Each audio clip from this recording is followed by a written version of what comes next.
The fluorescent lights of the Costco in Boise, Idaho, buzzed like a swarm of electric bees, but all I could hear was the thud of my own heart. I stood frozen, a half-eaten mini quiche in my hand, staring at the guy behind the sample table who just smiled at me like he knew every secret I'd ever buried. His name tag read Elliot, and that smile, God, it was the kind of smile that could unravel a person. I'm Theo Nguyen, 25, a graphic designer who'd rather sketch cityscapes than navigate small talk. I come to Costco for bulk ramen and maybe a cheap pizza, not to have my world tilted by a stranger in a white apron. Boise wasn't exactly a hub for queer romance, and I'd learned to keep my guard up after years of sideways glances and whispered slurs. But Elliot's hazel eyes held no judgment, just a spark of something that felt dangerously like possibility. "Try the quiche," he'd said, his voice warm like a summer afternoon. "It's better than it looks." I took the sample, our fingers brushing for a split second, and I swear the air crackled. I mumbled a thanks, my face burning, and retreated to the safety of the cereal aisle. But his smile followed me, lingering like a song stuck in my head. I wasn't supposed to be here. I'd moved to Boise 3 months ago from Seattle, chasing a freelance gig that promised creative freedom, but mostly delivered late-night deadlines and a studio apartment that smelled faintly of mildew. Costco runs were my only break from the grind, a chance to wander aisles of oversized cereal boxes and dream about a life less lonely. I'd never expected to find him. Elliot was maybe 26, with tousled brown hair and a lopsided grin that made him look like he belonged in a coming-of-age movie. He stood behind his sample table, chatting with customers, his hands quick as he offered tiny cups of quiche or skewers of teriyaki chicken. But it was the way he looked at me, really looked, that made my stomach flip, like he saw the real Theo, not the guy who hid behind oversized hoodies and sarcastic quips. I circled back to his table, pretending to need more quiche. "You're good at this," I said, gesturing at the samples. My voice came out shakier than I'd planned. "Years of practice," he replied, leaning forward slightly. "You're not from around here, are you?" I raised an eyebrow. What gave it away? The Seattle grunge vibe or the fact I'm hoarding ramen like it's the apocalypse? He laughed, a sound that felt like sunlight breaking through clouds. "The ramen. Definitely the ramen." He handed me another quiche, his fingers lingering just long enough to send my pulse racing. "I'm Elliot, by the way." "Theo," I said, my mouth dry. I wanted to say more, to ask him why his smile felt like a lifeline. But a mom with a screaming toddler interrupted, demanding a sample. I stepped back, clutching my quiche like it was a talisman. That night I couldn't sleep. I sketched Elliot's face in my notebook, capturing the curve of his jaw, the way his eyes crinkled at the corners. I wasn't an idiot. I knew a smile didn't mean anything. People flirted for tips, for attention, for a million reasons that didn't involve falling for a stranger in a Costco. But I couldn't shake the feeling that something had shifted, like a door had cracked open just enough to let a sliver of light through. The next weekend I was back. Not for ramen, not for pizza, but for him. The Boise Costco was packed, the air thick with the scent of fresh bread and ambition. I found Elliot at the same table, this time handing out mini sliders. He spotted me before I could pretend to browse nearby, and that damn smile lit up his face again. "Back for more quiche?" he teased, sliding a slider toward me. "Nah, I'm upgrading," I said, trying to sound casual. "Sliders are more my speed." "Good choice." He leaned closer, lowering his voice. "But you're not here for the food, are you?" My heart stopped. Was he flirting? Calling me out? I scrambled for a response, but all I managed was, Maybe I just like the vibe. He chuckled, handing me another slider. Stick around, Theo. The vibe gets better. Over the next few weeks, I became a Costco regular. I'd linger at Elliot's table, trading banter about food samples and Boise's quirks. He told me he was studying part-time at Boise State, majoring in environmental science, and working at Costco to pay the bills.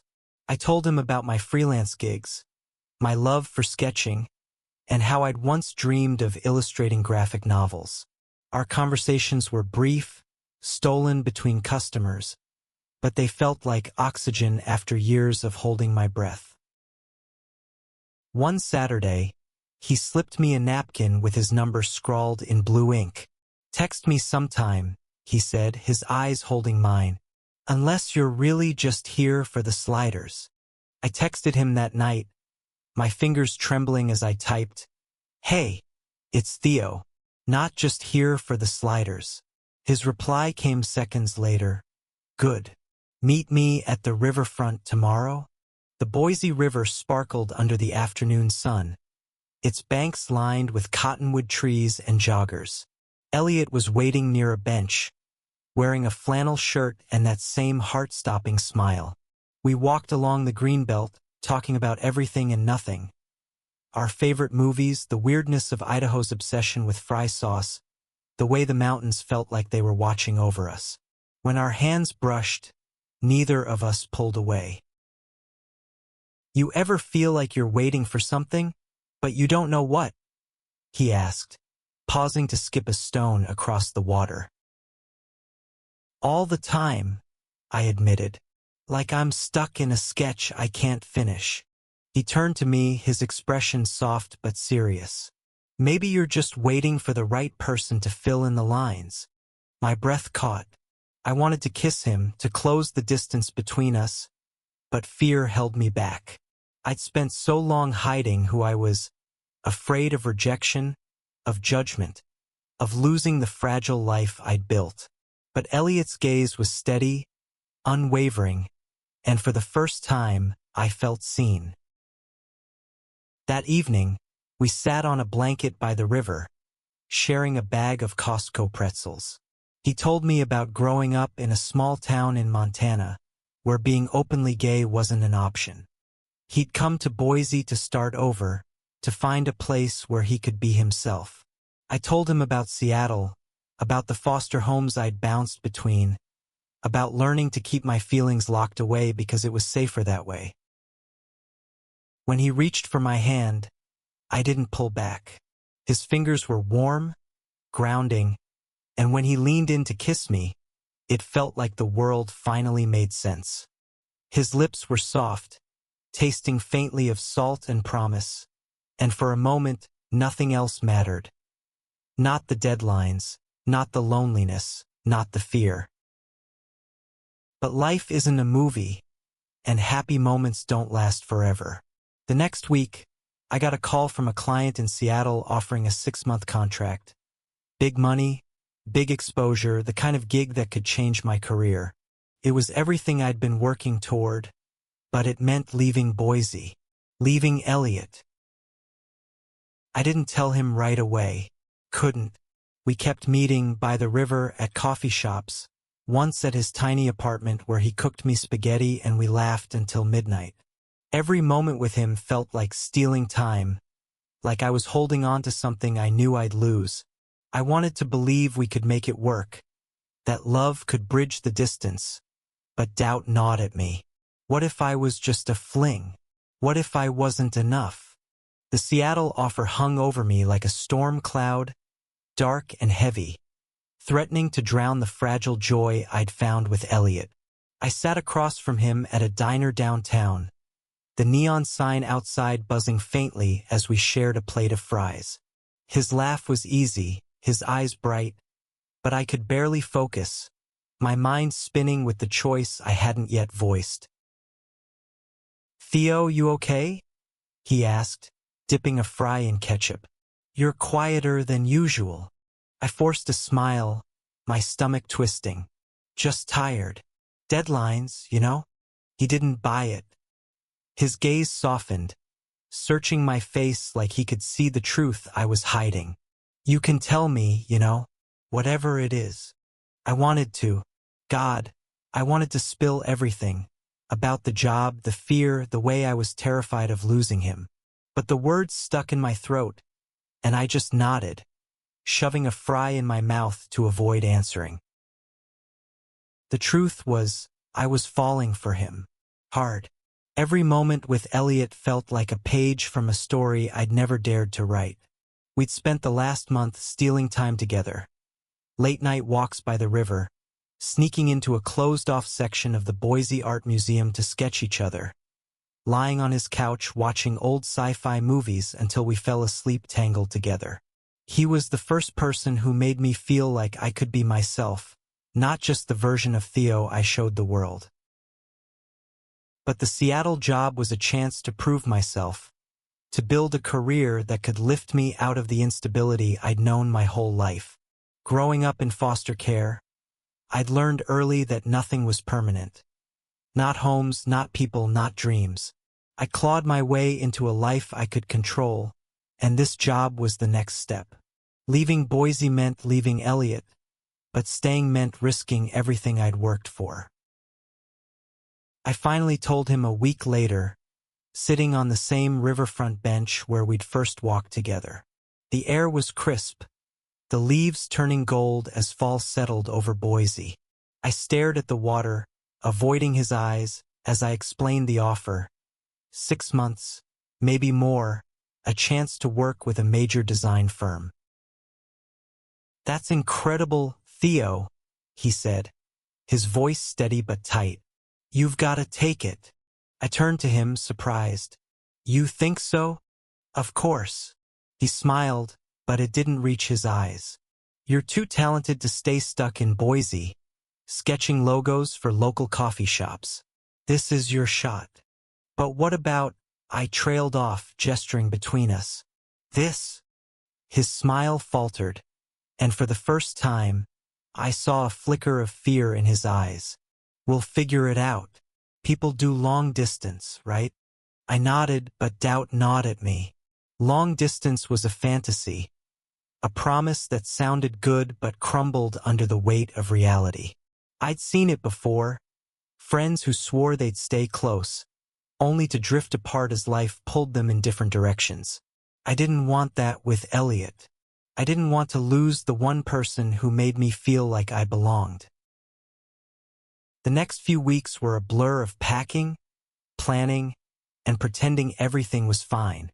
Elliot helped me sort through my apartment, cracking jokes about my collection of half-used sketchbooks and sneaking kisses when I least expected it.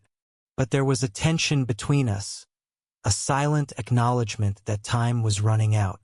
Every touch, every laugh, felt like a countdown. The night before I left, we went back to the river. The air was cold, the stars sharp against the black sky. We sat on our blanket, wrapped in a shared hoodie, and I finally let myself say what I'd been holding back. "I'm scared," I admitted, my voice barely above a whisper. "What if this doesn't work? What if I lose you?" Elliot took my hand, his thumb tracing circles on my skin. "You won't lose me, Theo. I'm not going anywhere." "But I am," I said, my throat tight. "I'm leaving, and I don't know if I'm making the biggest mistake of my life." He pulled me close, his arms strong and warm. "You're not. You're chasing your dream, and I'm so damn proud of you. We'll make it work. I promise." His words were a lifeline, but they couldn't drown out the fear. That night, we kissed under the stars, desperate and hungry, like we could hold on to each other forever if we tried hard enough. But when I boarded the plane to Seattle the next morning, I couldn't shake the feeling that I was leaving more than just Boise behind.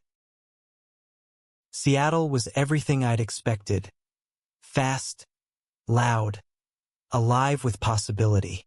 The design firm was a whirlwind of creative energy, and I threw myself into the work, sketching logos and mock-ups until my hands ached. But every night, alone in my rented apartment, I thought of Elliot. We texted constantly, called when we could, but the distance was a weight neither of us could ignore. His voice sounded different over the phone, like a song played on a cracked speaker. 2 months in, he told me about a guy at Costco who'd started flirting with him. "It's nothing," he said quickly, but I could hear the guilt in his voice. "I just thought you should know." I stared at my phone, my chest tight. "Do you like him?" "No," he said firmly. "Theo, it's you. It's always been you." But the seed was planted. Doubt grew like weeds, choking out the trust we'd built. I started overanalyzing his texts, wondering if he was pulling away. Was he lonely? Was I enough? The questions kept me up at night, my sketchbook filling with half-finished drawings of his smile, his hands, his eyes. When he stopped texting as often, I told myself it was because of his classes, his job, his life. But deep down, I knew something was wrong. I flew back to Boise for a weekend, desperate to see him, to fix whatever was breaking. He met me at the airport, his smile as bright as ever, but there was a distance in his eyes I couldn't ignore. We went to the river, our spot, but it felt different. The air was colder, the leaves gone from the trees. "Talk to me," I said, my voice shaking. "What's going on?" He looked away, his jaw tight. "I don't know how to do this, Theo. The distance, the waiting. It's harder than I thought." My heart sank. "Are you giving up?" "No," he said quickly, grabbing my hand. I miss you. All the time. And I don't know if I'm strong enough to keep missing you like this." I wanted to scream, to beg him to hold on, but I could see the pain in his eyes. He was trying just like I was, but love wasn't always enough. Sometimes life got in the way. The Boise airport faded behind me as I flew back to Seattle, Elliot's words echoing in my head. I don't know if I'm strong enough. I stared out the plane window, the clouds blurring into a gray haze, and wondered if I'd already lost him. The thought was a knife, twisting deeper with every mile. Back in Seattle, I buried myself in work. The design firm was thrilled with my output. Clean lines, bold colors, concepts that made clients nod approvingly. But every sketch felt hollow, like I was drawing someone else's dreams. At night, I'd scroll through my photos of Elliot. Us at the river, him laughing with ketchup on his chin, his hand in mine. I wanted to call him, to beg him to wait, but pride and fear kept me silent. A month later, he texted me a single sentence. "Can we talk?" My heart leapt and sank at the same time. We set up a video call, and when his face appeared on my screen, I nearly broke. He looked tired, his hazel eyes shadowed, but his smile was still there, softer now, like a memory of itself. "I miss you, Theo," he said, his voice low, "but I don't know how to keep doing this. You're there, I'm here, and it feels like we're living in different worlds." I swallowed hard, my throat burning. "So what are you saying? You want to end it?" "No," he said, but it sounded more like a question than a promise. "I just need time to figure this out, to figure me out." I nodded, even though every part of me wanted to scream. "Okay, take your time." The call ended, and I sat there, staring at my laptop, feeling like the ground had dropped out from under me. I'd spent my life guarding my heart, building walls to keep the pain out, but Elliot had slipped through every defense. Now I was losing him, and I didn't know how to stop it. Seattle became a blur of deadlines and drizzle. I threw myself into the job, working late, skipping meals, sketching until my hands cramped. My coworkers noticed. Lila, a designer with a sharp wit and sharper eyeliner, started leaving coffee on my desk, her way of checking in without prying. "You okay, Theo?" she'd ask, and I'd nod, forcing a smile. But I wasn't okay. I was unraveling piece by piece. One night, I found myself sketching Elliot again, his face taking shape under my pencil. But this time, it wasn't his smile I drew. It was the sadness in his eyes, the weight of the distance between us. I tore the page out, crumpled it, and threw it across the room. I couldn't keep living like this, caught between a dream job and a love I couldn't let go. I called him. It was late, past midnight in Boise, but he answered on the second ring. Theo? His voice was groggy, warm, and it broke something in me. I can't do this, I said, the words spilling out. I can't keep pretending I'm fine without you. I love you, Elliot. I don't care about the job, the distance, any of it. I just want you. There was silence on the other end, and for a moment, I thought I'd lost him for good. Then he said, I love you too, but I'm scared, Theo. Scared we'll keep hurting each other like this. Then let's stop, I said, my voice breaking. Come to Seattle, or I'll come back to Boise. I don't care. I just want us to be together. He didn't answer right away, and the silence was deafening. Finally, he said, I need to think about it. Can you give me that? I nodded, even though he couldn't see me. Yeah, I can do that. But waiting was torture. I went through the motions: work, eat, sleep, repeat. But my mind was always on him. I started sketching again, not just his face but our moments together. The river, the Costco aisle, the blanket under the stars. Each drawing was a prayer, a hope that we could find our way back to each other. A week later, he called. I'm coming to Seattle, he said, his voice steady. I got a transfer to a Costco there. I start next month. My heart stopped. You're serious? Yeah, he said, and I could hear his smile. I'm not losing you, Theo. Not without a fight. The next few weeks were a whirlwind. I helped him find an apartment, a tiny studio not far from mine. We planned his move, talking late into the night about what it would be like to be in the same city again. But doubt lingered, a quiet whisper in the back of my mind. What if we'd changed too much? What if the distance had broken something we couldn't fix? When he arrived, I met him at the Seattle airport, my heart pounding as I scanned the crowd. Then I saw him, tousled hair, lopsided grin, that same white apron folded in his bag. He dropped his suitcase and pulled me into a hug, his arms tight around me, and for the first time in months, I could breathe. You're here, I whispered, my face buried in his shoulder. I'm here, he said, and when he kissed me, it felt like coming home. But life, as always, had other plans. Elliot's new job at the Seattle Costco was grueling, long hours, demanding managers, customers who treated him like he was invisible. He came home exhausted, his smile dimmer than I remembered. I was still drowning in deadlines, working late to prove myself to the firm. We tried to make time for each other, dinner dates, walks along the Puget Sound, but the cracks were starting to show. One night we fought. It was stupid, really. Something about dishes left in the sink, but it escalated, our voices sharp, our words cutting deeper than we meant. You're never here, he said, his eyes flashing. Even when you're with me, you're somewhere else. That's not fair, I shot back. I'm trying, Elliot. I'm doing this for us. Are you?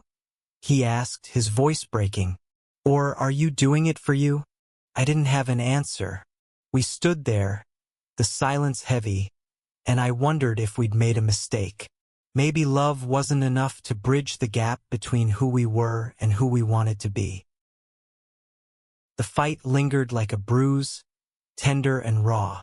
Elliot and I didn't speak for 2 days, the longest we'd ever gone without talking.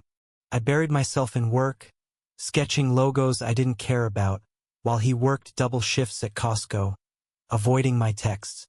Seattle's rain mirrored my mood, relentless and gray, as I wondered if we'd lost what we'd fought so hard to keep.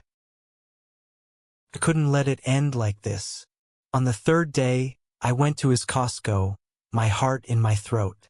The store was a maze of noise and color, but I found him in the bakery aisle, handing out samples of cinnamon rolls. His apron was dusted with sugar, his smile professional but strained. When he saw me, his eyes widened, and for a moment, we just stared at each other. "Hey," I said, my voice barely audible over the hum of shoppers. "Hey," he replied, setting down his tray. "What are you doing here?" "I miss you," I said, the words spilling out. "I'm sorry, Elliot. I don't want to fight. I just want us." His face softened, and he stepped around the table, pulling me into a hug. "I'm sorry too," he whispered. "I don't know how to do this, Theo, but I want to try." We stood there, holding each other in the middle of the aisle, shoppers weaving around us like we were just another obstacle. It wasn't perfect, but it was a start. We started over slowly. Date nights became sacred, no phones, no work, just us. We explored Seattle together, finding hidden coffee shops and quiet parks, rediscovering the spark that had drawn us together. But the tension was still there, a reminder that love was work, not magic. Elliot's job was draining, and my firm was pushing me harder, dangling a promotion that would mean even longer hours.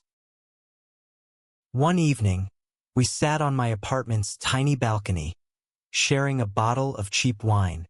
The city sparkled below, all lights and possibility, but we were quiet, lost in our own thoughts. "What do you want, Theo?" he asked suddenly. "Like really want.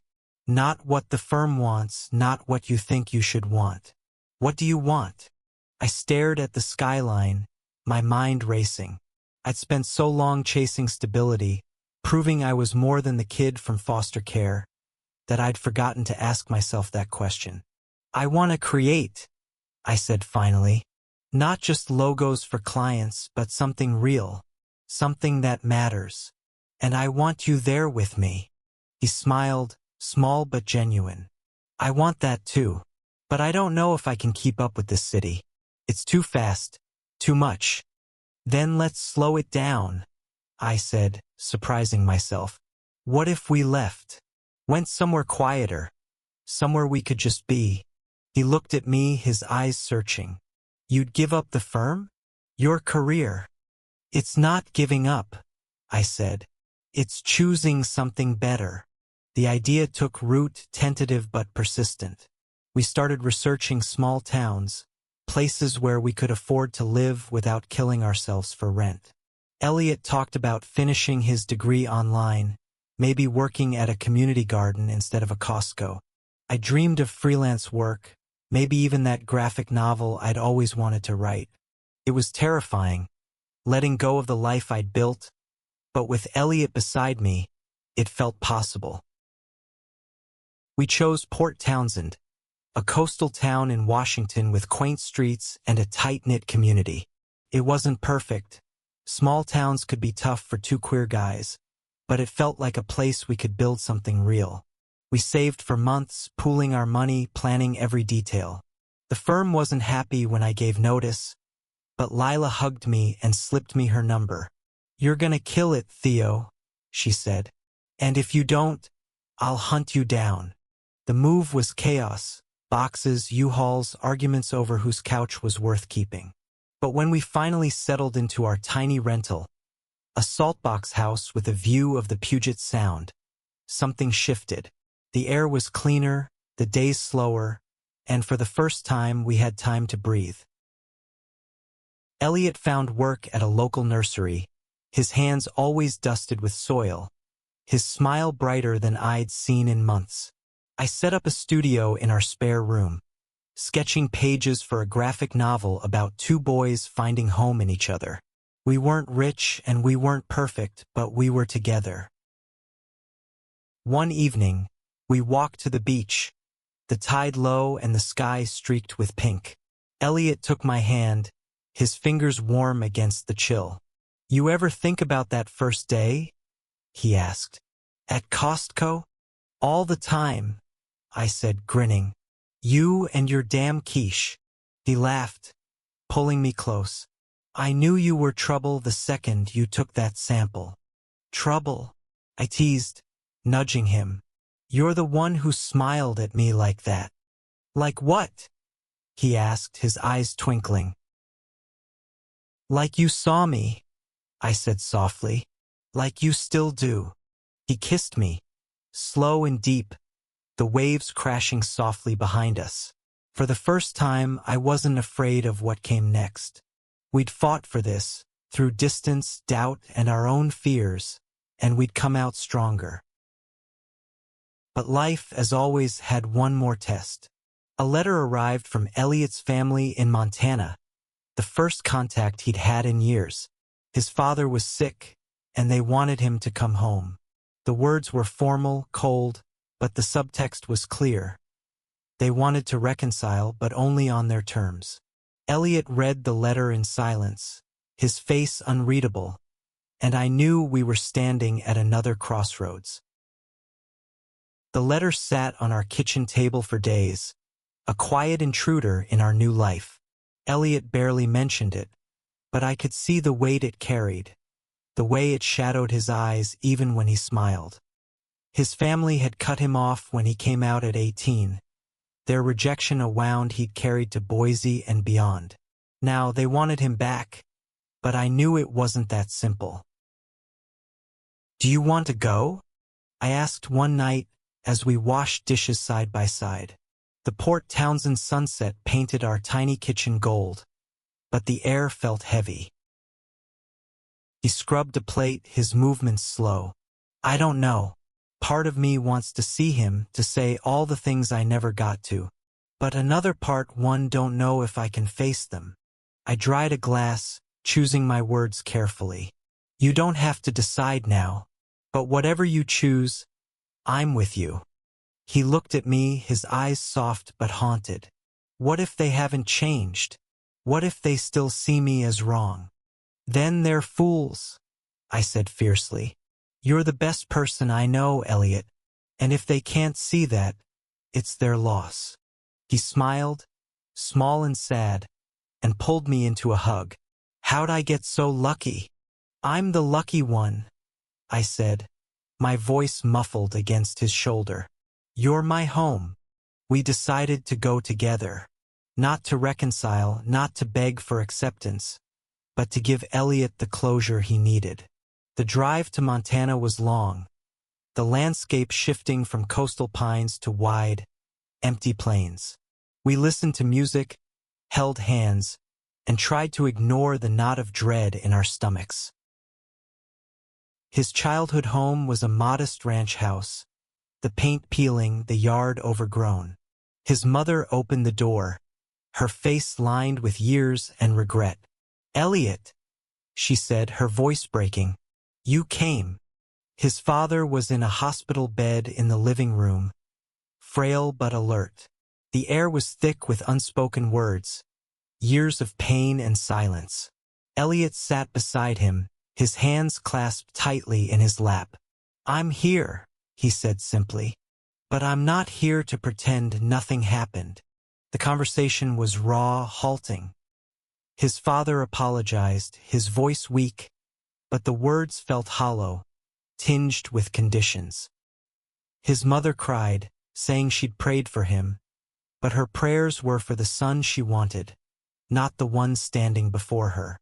I stayed quiet, my hand on Elliot's shoulder, a silent reminder that he wasn't alone. When we left, Elliot was quiet, his eyes fixed on the road. "I thought it'd feel different," he said finally, "like closure, but it just feels empty." I reached for his hand. "Sometimes closure isn't what you expect. It's just knowing you can walk away. He nodded, squeezing my hand. Thank you for coming with me. I couldn't have done it without you. We drove back to Port Townsend in silence, the weight of the trip settling into something softer, something we could carry. Life wasn't perfect. Elliot still worked long hours at the nursery, and my graphic novel was a slow, messy process, but we were building something real, something ours. One spring evening, we went back to the beach, the same spot where we'd kissed months before. The tide was high, the waves crashing with a rhythm that felt like a heartbeat. Elliot pulled a small box from his pocket, his hands shaking slightly. "I've been thinking," he said, his voice steady despite the nerves. "About us. About forever." My breath caught as he opened the box, revealing 2 simple silver rings. "Theon Gwyn, you're my best friend, my home, my everything. Will you marry me?" Tears blurred my vision, but I didn't care. I nodded, pulling him into a kiss that tasted like salt and joy. "Yes," I whispered against his lips. 1,000 times, yes. We slipped the rings on each other's fingers, laughing and crying as the waves roared behind us. It wasn't a fairy tale. Life was still messy, still hard, but it was ours.